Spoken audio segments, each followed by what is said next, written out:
এটা এডুকেশনের জন্য কিন্তু বর্তমানে পড়াশোনার জন্য, হায়ার স্টাডিজের জন্য it's a black day. Hello friends, welcome জানাচ্ছি আমার ইউটিউব চ্যানেলে সবাইকে। চলে এসেছি আপনাদের জন্য আরও একটা নতুন ভিডিও নিয়ে। সবাইকে জানাচ্ছি গুড মর্নিং। যে ভয়টা আমরা পাচ্ছিলাম ফাইনালি সেটাই হয়েছে। কলকাতা হাইকোর্টে কলেজ ভর্তি নিয়ে মামলা করা হয়েছে এবং গতকাল সে মামলা করা হয়েছে এবং সেই মামলা অ্যাকসেপ্টেডও করা হয়েছে। কি কি আপডেট চলে আসে শেয়ার করছে এই ভিডিওটায়। যা নতুন এসে তাদের রিকোয়েস্ট করলাম প্লিজ সাবস্ক্রাইব করবেন, সঙ্গে থাকবেন সমস্ত আপডেটগুলো পাওয়ার জন্য।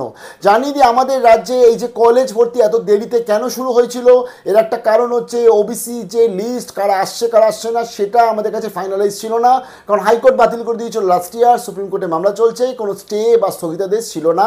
তার ফলে রাজ্য সরকার নতুন করে লিস্ট তৈরি করছিল। তার পরবর্তী আমরা কি দেখলাম যে একটা নতুন মামলা হলো এবং সেই মামলার রেসপেক্টে যা আজকের সিঙ্গেল বেঞ্চের তরফ থেকে যে মাস 2024-এ যে কাউন্সিলিং, সেখানে জানিয়ে দিল আজকে সিঙ্গেল বেঞ্চ হাইকোর্টে যে 7% এবং 2010-এর আগে যারা আজকের ওবিসি সার্টিফিকেট পেয়েছে তাদেরকে নিয়েই করতে হবে counselling process.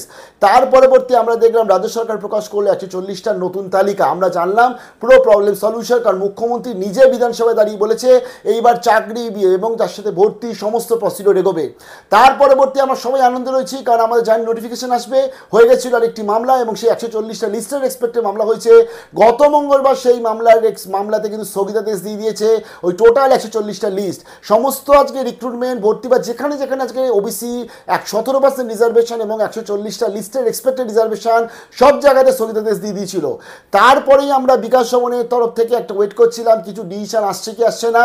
But last year আমরা দেখেছিলাম এরকম ধরতে গেলে মামলা মানে করার পরবর্তী রায় আসার পরবর্তী বাতিল হয়ে যাওয়ার পরে আমাদের কিন্তু এডুকেশন সেক্টরে খুব একটা এফেক্ট পড়েনি। বিকাশ ভবন স্মুথলি ফর্ম ফিল আপ বা যাদের কিছু করিয়ে দিয়েছিল। বাট এই বছরটা আলাদা, এই বছর এই সিচুয়েশনটা অনেকটা হাইলাইটেড হয়ে গেছে বর্তমানে। এখানে দাঁড়িয়ে আজকে বিকাশ ভবনের পরের দিন থেকে ছিল ফর্ম ফিল আপ, মানে বুধবার থেকে ছিল ফর্ম ফিল আপ, এবং আমরা মোটামুটি জানছিলাম আপডেট আসছিল ফর্ম ফিল আপ যেরকম চলা সেরকমই চলবে। কিন্তু বিকাশ ভবন তাদের যে WBCAP পোর্টাল ওপেন করেছিল সেখানে রেখে দিয়েছিল 17% রিজার্ভেশন রেখে দিয়েছিল। যদিও স্টেট গভর্নমেন্ট থেকে কোনো নোটিশ আসেনি বলে যারা আজকে ওবিসি ক্যান্ডিডেট তারাও আবেদন করছে। WBCAP স্মুথলি এখন রানিং চলছে, স্টুডেন্টসরা করছিল আবেদন। এর মাঝখানে ঘটে গেছে বিপত্তি। গতকাল যে বিপত্তিটা ঘটেছিল, গতকাল একটা নতুন রিক্রুটমেন্ট নোটিফিকেশন বার করেছে আমাদের West Bengal government, Kolkata corporation, সেটা স্থগিতাদেশ বাতিল করে দিয়েছে, যেটা আমাদের সিঙ্গেল বেঞ্চ বিচারপতি কৌশিক চন্দ্র আন্ডারে ছিল।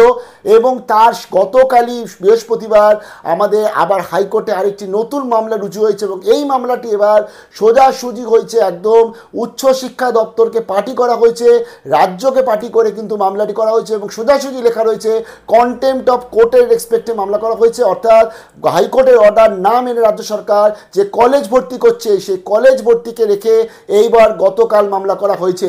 এবার কি হবে এটাই একটা বড় প্রশ্ন। দেখুন, এক একটা করে বুঝতে হবে। আজকে কন্টেম্পট অফ কোর্ট করা হয়েছে 460টি কলেজেস, 460টি কলেজেস, যেটা WBCAP আন্ডারে যাদের এখন বর্তমানে আবেদন চলছে, এদের ভবিষ্যৎ এখন এই হাইকোর্ট ডিসাইড করবে। এবং যদিও কি রায় আসবে আমরা জানি না, বাট মোটামুটি আমরা কিন্তু অবচেতন মনে একটা জানি যে কি আসতে চলেছে, কারণ পরপর আমরা বিভিন্ন রায়গুলোও যদি দেখি, জানি না যদি উচ্চশিক্ষা দপ্তরের তরফ থেকে নিশ্চয়ই তারা বক্তব্য রাখবে, তাদের অ্যাডভোকেট দাঁড়াবে, রাজ্যের তরফ থেকে অ্যাডভোকেট জেনারেল দাঁড়াবে, সেখানে ডিসিশন নেওয়া হবে ফাইনালি বিচারপতি এবং কোন বিচারপতির আন্ডারে গেছে। যে বিচারপতি আজকে এটাকে স্টে করে দিয়েছে, অর্থাৎ বিচারপতি তপব্রত চক্রবর্তী, বিচারপতি রাজশেখর মান্তা মঙ্গলবার যেটা স্টে করেছে, সেই বিচারপতি তপব্রত চক্রবর্তীর কাছেই যে মামলা করেছিল, যে মামলার রেসপেক্টে স্টে হয়েছিল, সেখানকারই আজকে অ্যাডভোকেট তিনি কিন্তু আজকে এই যে অবমাননার মামলাটি রুজু করেছে গতকালকে। তার ফলে সেখানে মামলার ফাইনালি আমাদের রায় আসবে। এবার দেখুন, এই 460টা শুধু কলেজ কিন্তু এর জন্য ঝুলছে না।